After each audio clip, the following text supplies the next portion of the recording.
예, 오늘 또 귀한 우리 믿음의 여종이 또 관계교회를 이렇게 찾았습니다. 오늘 복된 날, 또 우리 하나님의 축복이 우리 윤태순 귀한 성도에게 임하기를 주님 여러분 축원드립니다. 박수 한번 칠까요?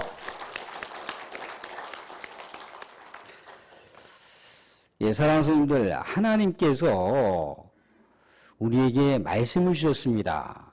그래서 우리는 말씀을 또 보고 또 묵상하고 말씀을 암송하기도 하고 또 계속해서 지속적으로 말씀을 읽고 청취하고 또 필사도 하고 그렇게 합니다.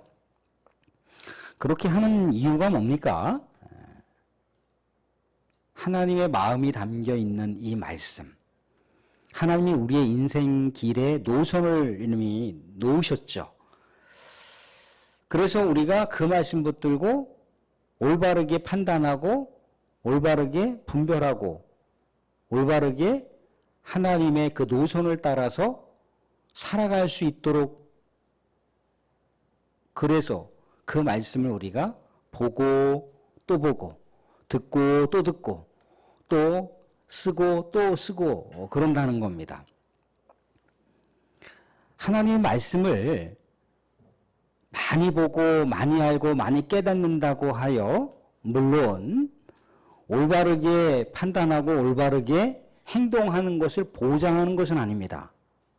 그런데 하나님의 말씀대로 살아갈 수 있도록 하나님께서 말씀을 주신 것인데, 말씀을 보지 않고 덮어놓고 이럴 것이다 저럴 것이다 내가 내 인생의 밑그림을 그려놓고 하나님의 뜻이다라고 주장할 수는 없다는 거예요. 하나님은 분명하게 우리 믿음의 백성들에게 은혜를 주시고 축복을 주시고 잘 되라고 하는 차원에서 하나님의 사랑의 편지, 이 성경을 우리에게 주셨다는 겁니다. 우리 저기 그 충남 금산이라고 하는 곳에 가보시면요, 지금 아마 돌아가셨을 줄로 알고 있는데 그 당시에 이렇게 사역을 할 때 그 100세 되신 노 권사님이 계셨어요. 그 남편 되시는 명예 집사님은 101세셨습니다. 아마 금은식을 뭐 100세 아마 하셨던 걸로 기억이 났는데, 그분 아들이 75세 은퇴 장로님이세요. 그런데 은퇴 장로님한테 늘 뭐라고 하시냐면, 아들 예배 끝났는데 먼저 가시게 그래요. 나 그냥 여기 우리 할머니 권사님들하고 교회에서 밥 먹고 교제하고 그렇게 놀다가 오후 예배 드리고 갈게. 아들 먼저 가시게 그래요. 그래서 항상 하시는 얘기가 뭐냐면, 아들 갈 때 찻길 조심하시게, 신호등 잘 지키시게, 그리고 또 이렇게 점심 식사를 교회에서 하잖아요. 아들 물 한 잔 꼭 드시고 식사하시게. 그렇게 아주 일상적인 이야기들을 계속해서 반복적으로 하세요. 그 얘기는 그 노 권사님이 은퇴 장로이신 그 아들을 지대하게 사랑한다라고 하는 그 관심의 표현이잖아요. 그죠? 의미를 새기면 뭡니까? 그 한마디 한마디의 가치가 그렇게 표현상으로는 그렇게 대단하지 않는다 할지라도 내용적으로 들어가 보게 되면 100세나 되는 인생의 경륜이 담겨 있는 노 권사님의 아들을 사랑하는 사랑의 깊이를 우리가 헤아려 볼 수 있지 않겠습니까? 하나님의 말씀도 그렇다는 거예요. 하나님의 인생의 수많은 우리 인생의 여정길에 대한 모든 노하우가 담겨 있어요. 이 말씀 가운데. 그래서 우리가 말씀을 보고 또 보고 그렇게 한다는 겁니다. 말씀을 보지 않고 말씀을 이해하지 못하고 말씀을 덮어놓고 그냥 하나님께서 주신 말씀이니까 좋은 말씀이니까 부적처럼 달고 생활할 수는 없어요. 그래서 예전에 하나님께서 주시는 말씀은 참 귀한 말씀이고 좋은 말씀이다. 그런데 살아가는 삶이 너무나 힘들 거예요. 너무나 고달파요. 막 자살하고 싶은 충동까지 막 들었던 거예요. 그래서 하나님 말씀은 도대체 나에게 주신 말씀은 무엇인가 하고 딱 말씀을 들췄더니 마태복음에 가룟 유다가 자살하는 장면이 나오더라는 거예요. 아이고, 어쩌면 내 마음하고 이렇게 똑같을까? 자살해야 되는가 보다. 하나님 말씀은 또 다른 말씀 뭐라고 주실까? 그리고 다른 말씀을 쫙 펼쳤어요. 그래서 사도행전에 뭐라고 나와요? 너희도 즉시 행하라. 아니, 하나님이 나에게 자살을 즉시 행하라고 하시네? 아유, 그래, 한번 확실하게 하기 위해서 또 하나님 말씀을 펼쳐보자 하고 하나님 말씀을 쫙 펼쳤어요. 근데 야고보서에 뭐라고 나옵니까? 조금도 의심하지 말라. 그게 나오더라는 거예요. 하나님의 말씀을 잘 이해하지 못하고 알지 못하고 덮어놓고 하나님 말씀은 좋은 말씀이야 라고 한 차원에서 하나님의 말씀을 접근하게 됐을 때 이러한 불상사를 초래할 수도 있다는 거예요. 그러나 여하튼 하나님은요, 하나님 말씀을 우리에게 주신 것은 이 말씀대로 붙들고 살라고 우리에게 주셨다는 거예요. 이 말씀대로 우리가 분별력 있는 행동을 하라고 주셨다는 겁니다. 사랑하는 성도들, 기도도 마찬가지입니다. 우리가 하나님께 나아갈 수 있는 그 놀라운 이 축복의 통로로 하나님께서 기도를 우리에게 주셨습니다. 기도를 주시는 것은 뭐냐면 하나님의 뜻에 맞는 삶을 살 수 있도록 하나님의 말씀을 실천할 수 있도록 우리들에게 기도를 주셨어요. 하나님 말씀에는 핍박하는 자를 위해서 기도하고 그도 선대하고 또 그도 사랑하라고 하는 산상수훈의 가르침이 있습니다. 그런데 내가 한평생 동안 껄끄럽게 살아가는 대상이 있단 말이죠. 늘 언제나 마주하면 불편한 대상이 있습니다. 그런데 아무리 말씀을 붙들고 그를 선대하고 그를 사랑하려고 해도 안 돼요. 그동안 쌓여있는 여러 감정이 있으니까 안 된단 말이죠. 근데 분명한 건 말씀은 그렇게 하라고 하고 있어요. 그럼 우리 어떻게 해야 되는 건가요? 기도 가운데 하나님 내 마음대로 잘 안 돼요. 사랑할 수 있는 마음을 주시고 저 영혼을 축복할 수 있는 마음을 주시고 저 영혼을 선대할 수 있는 마음을 내 마음 가운데 부어주세요. 내 마음대로 안 되니까. 내 감정대로 안 되니까. 내 마음과 내 감정을 하나님의 뜻에 결박시키기 위해서 기도를 한다는 거예요. 물론 그 안에는요, 여러 다양한 기도의 사연들이 있겠죠. 그죠? 그런데 궁극적인 것은 하나님의 뜻을 향해서 나아가기 위해서 기도한다는 겁니다. 예수님께서 기도하실 때 뭐라고 기도하셨던가요? 예수님께서 추구하시고자 하는 그 삶의 길이 있어요. 그죠? 생존의 길이 있어요. 그죠? 예수님인들 수치를 당하고 싶겠습니까? 예수님인들 모욕을 당하고 싶겠습니까? 예수님인들 반역자라고 하는 죄로 십자가 처형당하고 싶지 않으셨겠죠. 처음에 그렇게 기도하시잖아요. 살고 싶다고.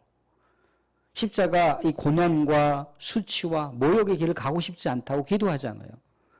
그런데 예수님은 선명한 하나님의 뜻을 알았다는 겁니다. 그래서 뭐라고 합니까? 내 뜻대로 마옵시고 아버지의 뜻대로 하옵소서. 그렇게 기도를 하셨다는 거예요. 기도라고 하는 것도 하나님의 뜻을 향해서 나아가는 거예요. 내가 기대하는 어떤 청사진 그림을 그려놓고 이것이 하나님께서 주시는 요즘에 그런 말도 많이 하더라고. 레마? 하나님의 말씀은요. 그냥 하나님 말씀이에요. 레마가 따로 있고 무슨 말씀이 따로 있는 게 아니에요. 그 하나님의 말씀을 내 마음속에서 감동적으로 느끼는 그런 영역을 가지고 레마라고 하는데 굳이 그런 표현 써지 않아도 됩니다. 하나님 말씀인 거예요. 하나님 뜻대로 그렇게 살라고 주시는 말씀이라는 겁니다. 그렇게 안 되니까 기도하는 거예요. 근데 분명한 건 하나님의 말씀을 붙들고 그 말씀에 따라서 순종하는 자들, 또 하나님의 뜻에 부합하여 기도하고 실천하는 자들을 통해서 하나님은 그 영혼을 통하여, 그 대상을 통하여 하나님의 섭리와 하나님의 역사를 펼쳐가신다는 거예요. 사랑하는 성도들, 여호수아라고 하는 인물을 우린 잘 알고 있지 않습니까? 구약 성경에서. 그도 그의 영도자였던 모세가 죽고 나서 이스라엘 백성들을 젖과 꿀이 오르는 하나님의 약속의 땅으로 인도해야 되는데 얼마나 두려웠겠어요? 얼마나 떨렸겠습니까? 하나님께서 두려워하지 말라고 합니다. 떨지 말라고 합니다. 오직 하나님의 말씀을 붙들고 좌로나 우로나 치우치지 말고 행하라고 그렇게 하더라는 거예요. 두려웠고 떨렸지만 하나님의 말씀을 붙들고 순종하는 그 길을 결단하게 됐을 때 하나님께서 여호수아를 통해서 이스라엘 백성들을 젖과 꿀이는 땅으로 인도하시는 그 명장면을 우리는 볼 수 있지 않습니까? 출애굽 1세대들은 다 죽었어요. 모세마저도 죽었습니다. 출애굽 1세대 중에 유일하게 가나안 땅에 들어간 사람이 누굽니까? 여호수아하고 갈렙이잖아요. 하나님의 약속의 말씀을 신실하게 붙들고 그렇게 결단하고 행동했기 때문에. 다윗이라고 하는 인물을 생각해 보세요. 다윗은요, 자기의 장인 어른이자 이스라엘의 왕이었던 사울로부터 10년 동안 도망자의 신세를 살았어요. 도망자로서의 삶을 산다라고 하는 자체가 얼마나 피폐한 삶을 삽니까? 생존하기 빠듯한 그런 삶이잖아요. 그죠? 그런 상황 속에서도 여러 또 다른 민족들이 힘들어할 때 하나님 이거 어떻게 해야 됩니까? 라고 다윗이 늘 하나님께 물어봐요. 기도합니다. 하나님께서 뭐라고 얘기합니까? 그 민족을 구하라고 한다는 거예요. 부하 장수들은 우리 대장님 지금 저들을 구했다가는 우리가 발각이 되어서 즉각 우리는 아마 치포당하고 죽게 될 것인데 어떻게 우리가 지금 우리 발등에 불을 지금 꺼지도 못하는 형편인데 무슨 다른 민족을 우리가 구하고 그럼 말이 됩니까? 안 됩니다. 한다는 거예요. 그런데 다윗이 또 기도를 해요. 하나님 뜻은 명확하다는 거예요. 가라는 거예요. 그래서 어떻게 했습니까? 그 어려운 가운데 있는 민족을 구했다는 거예요. 그 민족이 결국은 어떻게 합니까? 다윗을 배신해요. 그런데도 하나님의 뜻은 그 민족을 구하라는 거예요. 사도 바울의 사도행전의 역사를 보게 되면요. 목숨을 걸고 하나님의 복음을 증거하잖아요. 그죠? 근데 복음을 증거하는데 그가 이제 예루살렘을 향해서 갈 수밖에 없는 운명의 길이 그 앞에 놓여져 있어요. 근데 피할 수도 있습니다. 그런데 그 길을 그가 돌파해야 됩니다. 그런데 아가보라고 하는 예언자가 뭐라고 얘기합니까? 바울의 허리띠를 자기의 손에다가 딱 감고 하는 얘기가 이 허리띠의 주인이 예루살렘에 가게 되면 체포당하여 큰 위험에 처해지게 될 거라는 거예요. 목숨이 위태롭게 된다는 거예요. 그게 예언자가 예언했던 말씀이에요. 그럼 예언자가 주신 메시지에 따라서 사도 바울이 예루살렘에 가면 됩니까? 안 됩니까? 가지 말아야 되잖아요. 그죠? 그런데 사도 바울에게 주신 하나님의 사명은 뭡니까? 하나님의 뜻은 뭐예요? 가라는 거예요. 나의 달려갈 길과 주 예수께 받은 사명, 그 길을 가는 데 있어서는 내 생명이 조금도 아깝지 않다라고 하는데 그 길을 가잖아요. 죽었습니까? 안 죽었다는 거예요. 사랑하는 성도들, 하나님의 말씀을 붙들고 순종한다라고 하는 것, 또 하나님의 뜻을 위하여 기도한다라고 하는 것, 그것은요 하나님의 그 세계가, 하나님의 그 놀라운 역사가 우리 사랑하는 성도님들의 삶에서 또 가정에서 일터에서 놀랍게 그 계획과 역사가 성취될 수 있을 줄로 믿어 의심치 않습니다. 사랑하는 성도, 오늘은 민족의 미래를 바라보는 기도의 결단이라고 하는 내용으로 말씀을 함께 나누고자 합니다. 오늘 우리가 읽었던 긴 내용을 아마 우리가 보시면 알겠지만 대략 우리 성도님들은 16절 정도, 4장 16절 정도를 너무나 익히 잘 알고 있는 말씀이라는 겁니다. 오늘 등장하는 인물을 보게 되면 주인공이 누굽니까? 모르드게와 에스더라고 하는 인물이에요. 이 모르드게와 에스더라고 하는 인물은요, 우리가 지난번에 살펴봤던 느헤미야하고 에스라 인물보다 조금 더 앞선 시대의 인물이에요. 두 어떤 인물들 간에 공통점이 있다면 이스라엘 백성들이 포로된 백성으로 수많은 나라와 민족과 열방 가운데 흩어져서 사는 그런 한 맺힌 삶을 살아가는 배경을 동일하게 안고 있어요. 차이점이 있다면 이 모르드게와 에스더의 시대가 유대 민족이 완전히 말살될 수 있는 큰 위기가 그 앞에 닥쳤다는 겁니다. 그 시대가 지나고 나서 이제 유대 민족의 새로운 분의 역사, 갱생의 역사가 이제 느헤미야, 에스라 시대에 이제 펼쳐지는 거죠. 근데 오늘 말씀을 보시게 되면은 유다 민족 가운데 엄청난 지금 위기의 상황이 몰아닥쳤습니다. 그 원인을 제공했던 사람이 이제 하만이라고 하는 사람인데, 이 하만이라고 하는 사람은 바벨론 제국을 무너뜨렸던 페르시아 왕국의 총리로 있는 사람이에요. 근데 본디 이 사람이 페르시아 사람이 아니라 이스라엘 백성들과는 출애굽 시대 때부터 철천지 원수였던 다메섹이라고 하는 민족이었다는 거예요. 다메섹의 후예였어요. 그가 페르시아 왕의 총리 대신이 된 다음에 유다인으로부터 자신이 이렇게 좋은 인상을 받지 못했습니다. 유다인들로부터 자꾸만 이렇게 뭔가 혐오를 받는다라고 하는 그런 생각 때문에 왕에게 조서를 올려서 유다인은 율법을 지키는 민족이기 때문에 페르시아가 지시하는 왕의 법을 그들이 분명히 어길 거라는 거예요. 그래서 유다 민족은 무익한 민족이니까 다 죽여 없애야 된다는 거예요. 그게 하만의 악한 음모였던 거예요. 그래서 12월 13일 하루 날을 대학살의 날, 유다인을 죽이기로 하는 대학살의 날로다가 왕으로부터 허락을 받고 왕의 조서를 받아서 전국의 중동 지역 전체 수많은 민족에게 그 선포문을 배포를 했어요. 이렇게 허락받은 날이 1월인데 이제 11개월 후에는 포로민으로 살고 있었던 유다 민족이 이제 한 사람도 남지 않고 다 멸절될 위기 가운데 놓였다는 겁니다.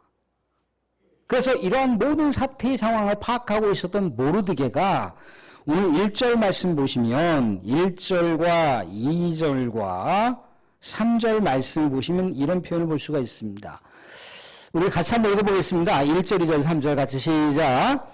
모르드게가 이 모든 일을 알고 자기의 옷을 찢고 굵은 베옷을 입고 재를 뒤집어 쓰고 성중에 나가서 대성통곡하며 대궐 문 앞까지 이르렀으니 굵은 베옷을 입는 자는 대궐 문에 들어가지 못함이라. 3절도 왕의 명령과 조서가 지방에 이름에 유다인이 크게 금식하며 울며 부르짖고 굵은 베옷을 입고 제 누운 자가 무수하더라. 아멘.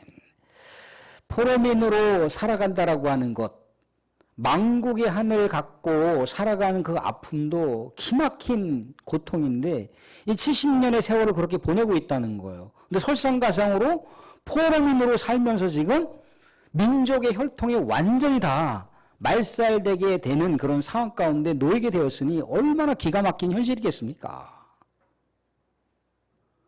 그래서 모르드게가 통탄의 마음, 이 피맺힌 절규의 마음을 가지고 지금 가슴을 찢고 죄를 뒤집어 쓰고 통회하고 있는 거예요.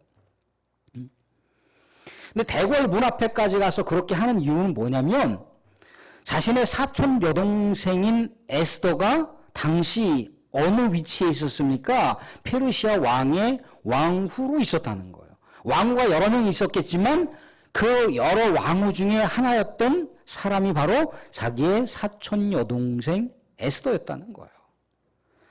에스더가 이 상황을 알 수 있도록 그렇게 했다는 겁니다. 왕궁 안에서만 생활하고 있었던 에스더는요, 이 궁궐 바깥에서 무슨 일이 일어나고 있는지를 모른다는 거예요.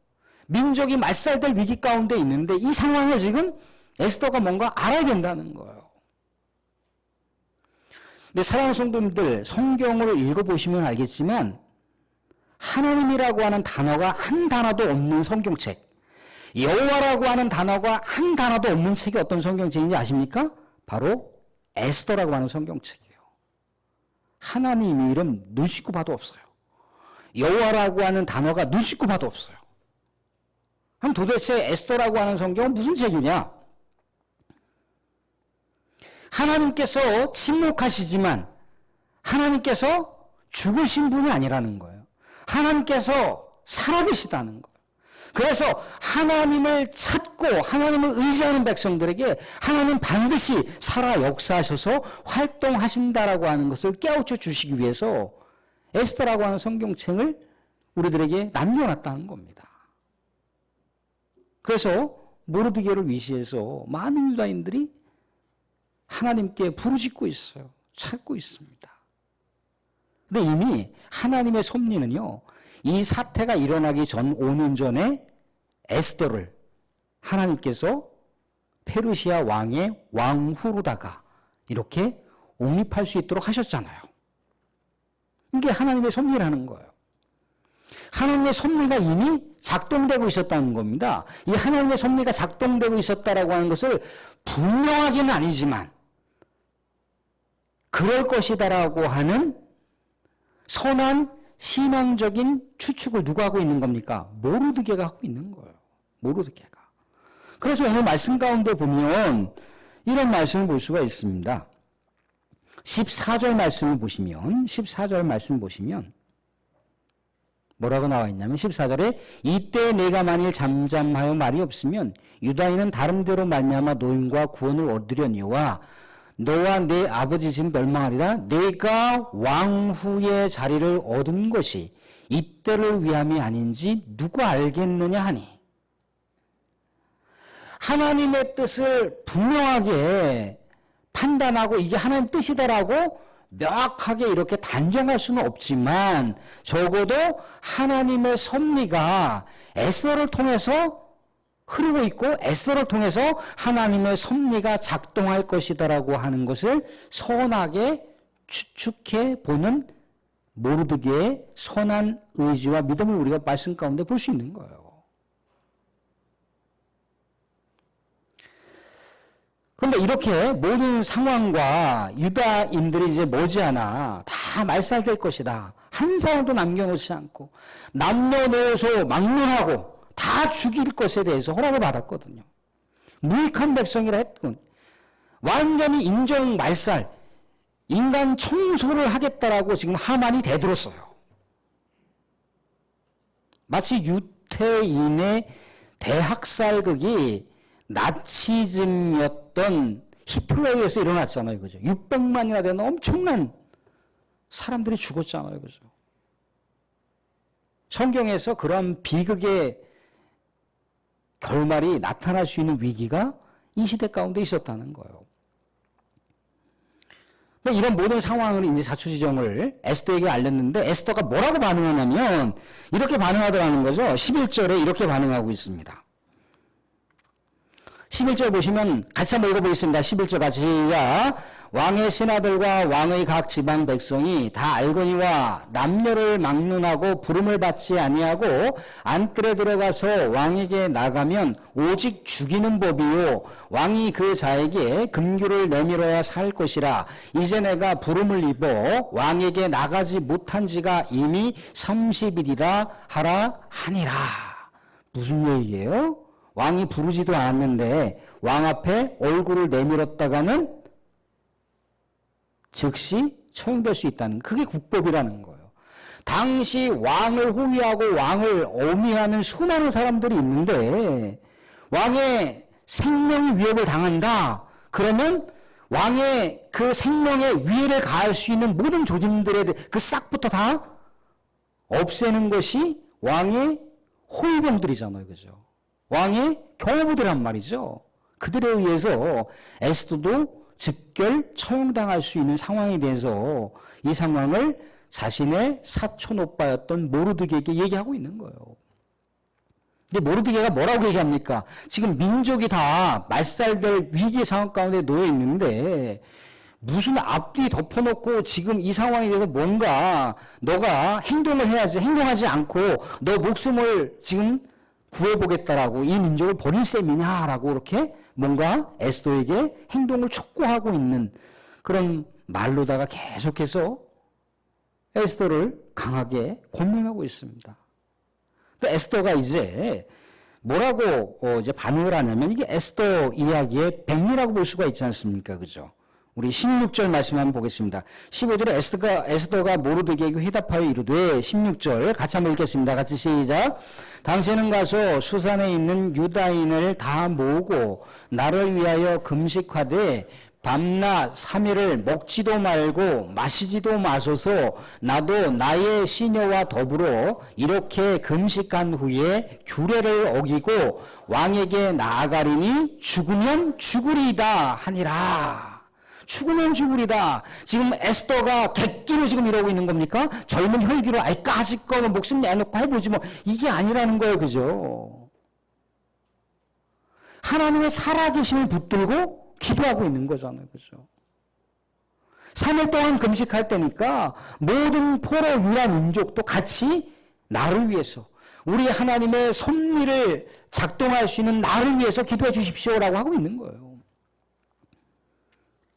그래서 이게 구국을 위한 결단, 민족을 살리는 결단 가운데 기도하게 됐을 때 그 뒤에 5장부터의 결론은 뭡니까? 대역전극이 이제 펼쳐지는 거죠. 유다 민족이 말살된 것이 아니라 유다 민족이 오히려 구원을 받아요. 그리고 유다 민족을 말살시키려고 했었던 하만이 이제 처형당하는 장면을 우리가 에스더 5장 이후의 내용 가운데 볼 수가 있다는 거예요. 사랑하는 성도들, 말씀을 맺겠습니다. 성도의 삶 속에서요, 숱한 고난과 숱한 하나님의 침묵이 우리의 삶의 영역 가운데 흐를 수 있어요. 왜 하나님께서 이렇게 응답해 주시지 않을까?